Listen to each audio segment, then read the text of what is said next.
Fortunately, the Farm Institute has just released a research report talking about some of the background to investment in agriculture in Australia and some of the issues about financing farming in Australia. So Richard Heath, our General Manager of Research, is going to provide a presentation on that. We'll then hear from Gary Edwards, and then we'll hear from Frank Delahunty. So I think hopefully we've covered this unfortunate gap, and it will give us a bit more time to talk around, particularly I think you'll find the presentation from Frank quite interesting because it's introducing quite a new concept, and that'll be an opportunity for discussion there. So again, just reinforce my apologies. Unfortunately, this has been completely out of our hands, but I think you'll find stuff that Richard's going to present quite interesting, and then Gary and Frank have got some pretty interesting stories as well. So we'll make a start on that, and I'll call Richard up. Thanks.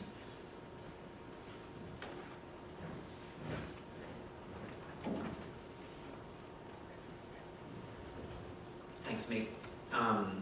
Just before I start, so obviously the Australian Farm Institute, we spent a lot of time looking at agricultural policy, and I noted with interest that Donald Trump has released his agricultural policy for the US. Has anyone seen it come out so far? It's heavily focused on cheese, and he's going to legislate that cheese can only be sold in blocks from now on to make America great again. So, moving on. As Mick said, we've just completed this research report, a review of farm funding models and business structures in Australia, available where all good books are sold, or at least on the AFI website. Anyway, please go and have a look if any of this stuff that I'm going to present takes your interest. But I'm sort of going to set a bit of a context for what the next two speakers will talk about, and just briefly address some of the emerging issues around business structures and funding models as they're changing. So why did we look, why was this an issue for us and identified by our Research Advisory Committee to do some work around? Obviously the story about farm debt gets regularly cycled in the media, and normally the words that are used involve crisis, or, that it's a big issue for agriculture. So we really wanted to pull that apart and just see how much of a crisis it actually is, what the farm debt situation is and how it's been constructed. So there's a picture of the total farm debt in Australia by source. As you can see, it has increased dramatically over the last couple of decades. Since the early 90s, it's gone from $10 billion to about $60 billion. Now, the blue in that is bank debt. So almost entirely bank debt fueling that. As a percentage of gross farm output, again, you can see that it's got well up over 100%, and in recent years it's been coming back down now to about 120% of gross farm output. So there's a really significant story there. With total farm debt, very easy to put some graphs like that and say there's a big issue. So when we start sort of looking though at where that debt's come from, how significant it is, how it compares to everything else. Those two lines there, the blue is the total debt situation in agriculture, grey is the rest of the economy. Now, it's different scales on that graph. So the left-hand side, again, we've gone from 10 billion to 60 billion in agriculture. On the right-hand side, in the rest of the economy, we've gone from 100 billion to 800 billion.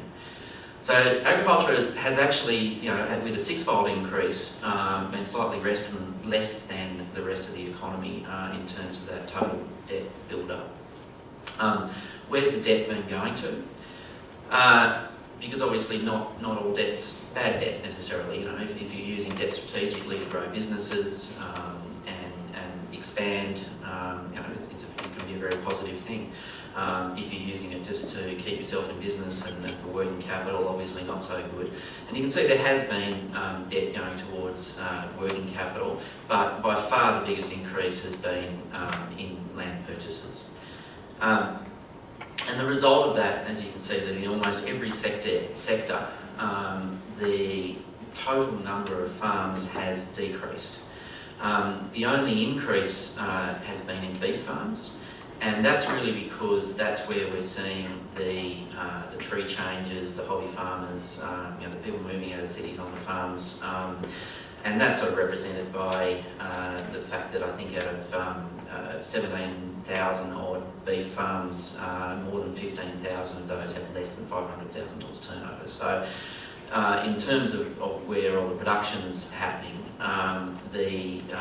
it's really more represented by the rest of the sectors where there's been a decrease in total farm size in all of those. And where those, this sort of represents that as well, in that the debt, outstanding debt, is now predominantly held and has been increasing in farms with more than $2 million turnover. So back in the early 90s, most of the debt was actually held in small farms, and that's really tailed away, and bigger farms have been taking on that debt to expand. So it is a story of debt being used to grow agriculture, for farms to consolidate, to increase their productivity, to fund new practice. And so the volume of both the volume of production and the gross value of farm production has been increasing at the same rate that the debt has been increasing. And that, I guess, is in terms of summarising all that into, well, is it a debt crisis, or has that debt been used to grow Australian agriculture in a strategic way? Can be summarised to some extent in this graph, which shows debt serviceability. So how much of each dollar of income per hectare has been used to pay the interest on debt? And it's been relatively stable. It's gone up and down a little bit. You can see through the millennium drought there in the 2000s. It got down to a low of about 5 cents in the dollar, went back up to 10 cents in the dollar, and then since the end of the millennium drought and interest rates declining a little bit, and I guess better seasonal conditions and prices, it's coming back down again. So, the big picture stuff, obviously within that, there's regional issues, sectoral issues from time to time, where obviously the debt is really significant. But in terms of the overall agricultural economy, debt has been used quite strategically to grow agriculture and to fund productivity. Again, represented by equity ratios being relatively stable over that same period. So what's the issue? Is there a crisis? Well, quite possibly not. Should we be worried about anything at all? Does it just keep calm and business as usual? And the answer there is a bit more complex, and it is, probably not that there is an issue and we should still be concerned, because we certainly haven't finished that productivity growth story. In fact, we're nowhere near finishing that productivity growth story. The rest of the world has been growing as well. The rest of the world is becoming more competitive, and in our key markets, we're losing market share to the likes of Brazil, putting beef into Asia, and grains coming out of the Black Sea. So we can't just stop it where we're at. Now, the ANZ, in their Greener Pastures report, had a stab at how much funding would be needed to continue to fund that productivity growth over the next few decades. There's some discussion about the validity of this number, but they've put a number out there. When I first joined the Institute, Mick told me that if you're the first one to put a number out there, then it will be the number that is used forevermore. And this report seems to get bandied around quite a bit still. So even if they're halfway right, when you look at, say $300 billion needed to continue to fund productivity growth over the next couple of decades, that's, we've gone from 10 to 60 with bank debt. Are we going to be able to go from 60 to 300 with bank debt? And that becomes a bit more, I guess a bit more challenging, and the gut feel is probably that's going to be pretty difficult. So that's sort of one driver to really look at the way that we're funding agriculture, and should we be looking at alternatives. The other real driver is just the interest to put capital into agriculture. It's almost the same sort of media cycle, or the only alternative media cycle to there's a lot of issues with debt, is that there's people wanting to invest in agriculture. It's more and more you've got all sorts of funds and opportunities now that are starting up, looking to take advantage of this. Ag tech in particular is a sector that, it's a pity that Michael won't be here to talk about this more, but that's really growing exponentially in terms of new capital coming into agriculture. So ag tech financing in 2015 went to $4.6 billion from just over $1 billion 2 years previously. So if there's this demand, an urgency to attract capital other than bank debt, and if there's appears to be an interest to put capital into agriculture, why isn't it happening? What's the impediment to it happening? The first place to go and look is the super funds. Obviously, they're the biggest holder of funds in Australia by a very significant margin. BDO actually went and surveyed the super funds either earlier this year or late last year to question them about why aren't they investing in agriculture. Again, this is another one of those numbers that gets put out there. Barnaby Joyce is very fond of quoting this, that out of the $1.2 trillion that's invested in Australian superannuation funds, only 0.3% is actually invested in the ag sector, and there's only, out of all the funds, the maximum that any one of those funds is 1%. So they may say that they're interested in investing in agriculture, but there's nothing much flowing through there yet. So why? BDO went and questioned them, put a whole lot of reasons why they may not be investing. And when groups like this get around and talk about it, quite often that you'll pose the question, well, the issue with super funds is that the Australian investment appetite is just not long term enough. We're not patient enough with our capital. We're too obsessed with quarterly returns, and that's why super funds don't invest in agriculture. Now, interestingly, if you look at the fifth line down there, that was the least agreed with reason for superannuation funds not investing in agriculture. They say that they realise that it's a long-term return focus, that it's not short-term, and that's not the reason that they're not investing. However, I think that answer's a little bit duplicitous, because when you have a look down the bottom there, that where is it? Which one is it? That I can't see it. Lack of investable products. Sorry, the fourth one from the top. What a lack of investable products means is products that they can exit really quickly. So on the one hand, they're saying that they realise it's a long-term investment, and that's not an issue. But on the other hand, they're saying that they still won't invest unless they can get out really quickly.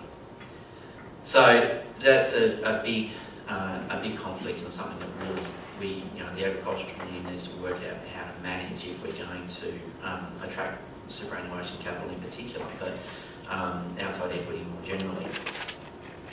So what are, if that's an issue and we don't have the investment vehicles, what are the vehicles that we have at the moment? And obviously in agriculture historically we're massively dominated by family partnerships, way more than the rest of the economy, and underrepresented with companies. So we've got a very family business, conservatively oriented business structure, which is not conducive to capital coming in and out. So we went and looked at some other countries that are a bit more, provide a few more options for capital, and have a bigger variation of business structures, and structurally a bit different to Australia. We looked at New Zealand, where there's a lot more equity partnerships. They have a really vibrant share milking set up, where it's an opportunity for young farmers to come in. They're only financing the ownership of the cows, they're not financing the land. You've got other equity holders that are actually owning the land, and a lot more equity partnerships more generally, where you've got managing partners sort of involved in day-to-day farm operations, and equity partners who might contribute capital in other ways. But there's reasons that works over there. It doesn't, and it hasn't sort of developed to quite the same extent here. There's not capital gains tax on land when it's sold. Obviously a lot easier then for people to get in and out of owning land. And it's just a bit more conducive to that sort of thing happening. The other thing about New Zealand is, look at it. I mean, it's productive. Okay, it always rains. The environmental certainty in production compared to Australia gives a confidence to these sorts of models and a confidence to equity investors that they're going to have a reasonably secure return on their investment. One of the other countries we looked at is Brazil. Now, Brazil have a really interesting structure called a CPR farm product bond, which is where farmers can sell a proportion of their intended production. It's generally done through co-ops, and those co-ops aggregate those bonds, and then they're aggregated by other aggregators and built up to be a really significant bulk traded commodity, just like packages of shares or mortgage-backed investments or anything else like that that's been fairly popular. The reason that works there, Brazil is such a huge agricultural industry, and again, the farmers have confidence in offering up part of their production because there's much more risk mitigation insurance products that they can access compared to here. And there's just more of an understanding within the general investment community in Brazil that agriculture is a significant investment sector. So the desire to trade in these bonds and to buy them creates the market as well. And again, compared to Australia, it's Brazil. Look at it. It's just highly productive. It's a really, really significant and well understood part of the economy that people are prepared to invest in. USA, again, quite different to Australia in that there's a very deep and liquid land leasing market. And again, quite a few reasons why that works there compared to here. There's land tax issues. There's also that encourages people to hold onto land. But from the production side of it, obviously, there's the whole farm support through subsidies and insurance products that gives the farmers confidence to pay quite large rents a lot of the time, and know that the financial support mechanisms that they have give them confidence to do that. So when I was looking for a slide or a picture or something to demonstrate that sort of, I guess, political support to farmers, I was in the States a couple of months ago. I was in Missouri when the Republican primaries were on, and it was just full of political advertising, and there was this little beauty that was on, if that's going to work.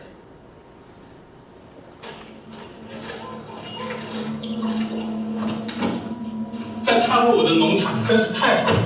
我还以为在密苏里州外国人拥有农地是非法的。以前就是，大鲁的律师库尔特谢夫帮了我们一个大忙。我们现在在密苏里州拥有数千英亩的土地，还可以买更多呢。但是那个库尔特谢夫他不是州参议员吗？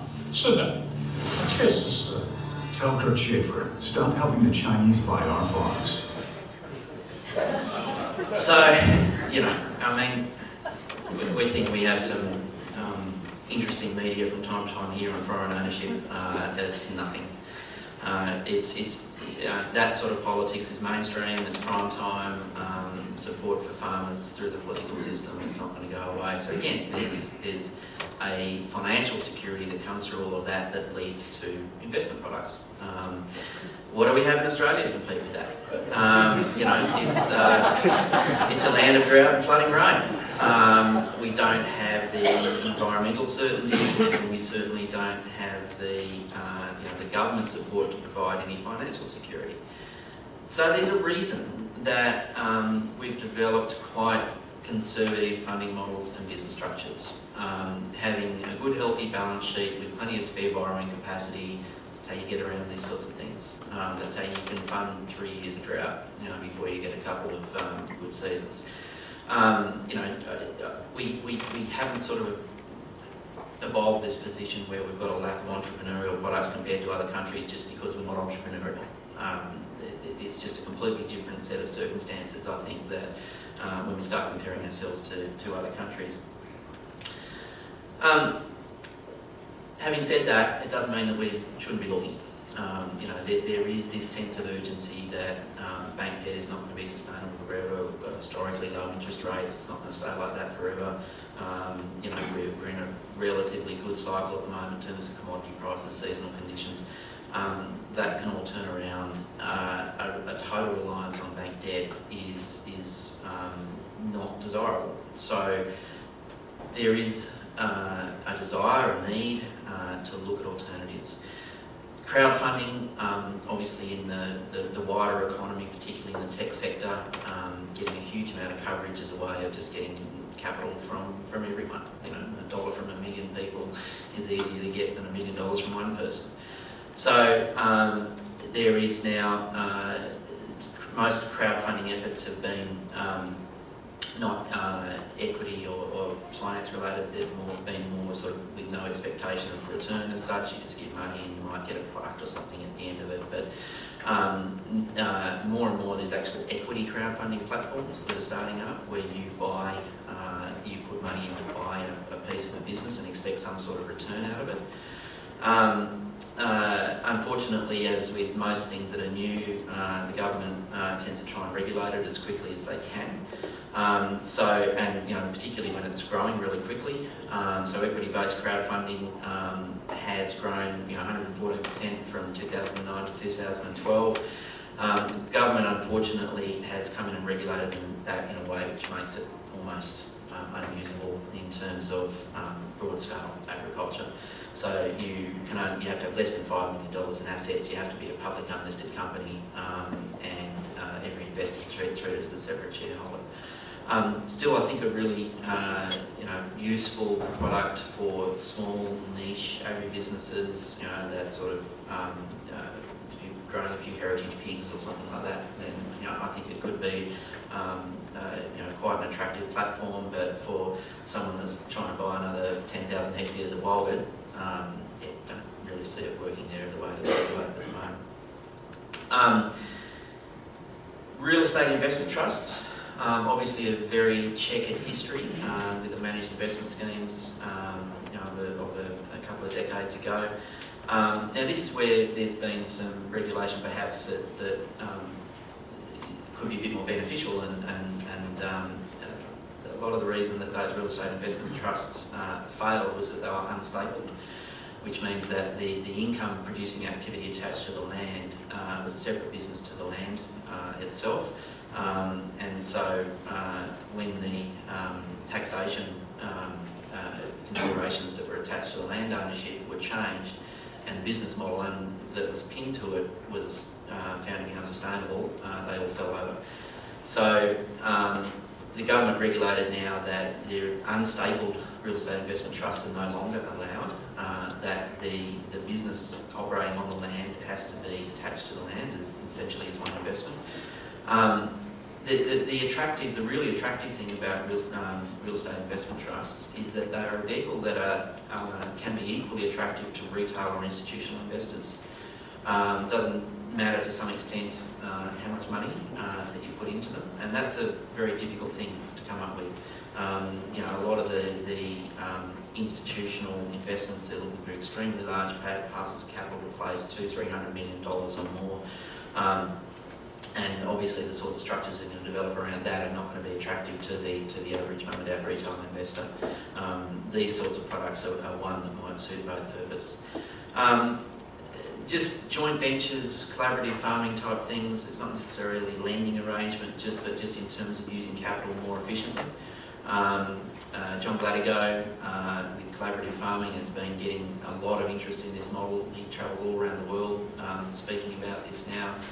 Just about cooperating with neighbouring farms to use the capital in the most efficient way that you can. So as a summary, Australian farm businesses, they're predominantly partnerships, single owners, funded by bank debt finance, pretty conservative, but there's a reason that that's happened. It suits the variability of the production environment in Australia. As a result of all of that, total debt has been growing, but serviceability of that debt has remained manageable. So it hasn't been a crisis story yet. But there's a need for more capital. It hasn't stopped. The interest in agriculture as an investment sector is growing, and so that's keeping a focus on the alternative funding models and business structures that might suit all of that. The countries where perhaps that's happening a bit more than it is in Australia, with more entrepreneurial and varied finance and business options, they invariably have more stable either production or business environments that gives that investment confidence, investment certainty, and the ability to, and this is one of the big things I think culturally that farmers are really going to have to get their head around in terms of their ability to attract equity capital. The ability to attract equity partners is going to require easy exit structures. Lots of people wanting to invest in agriculture, but they're not idiots. They're savvy people that will want structures that they can get out of quickly if they need to. And I think that's a real challenge for the ag sector to work out how to facilitate that. Some of the sorts of fund business structures that are starting to get really be explored a bit more: equity partnerships, leasing, crowdfunding, real estate investment trusts, collaborative funding, joint ventures, stock leasing. So there's not as though there's not any alternatives there, but just all need a bit more exploring and to work out how we can reduce the overall reliance on bank debt. Thank you.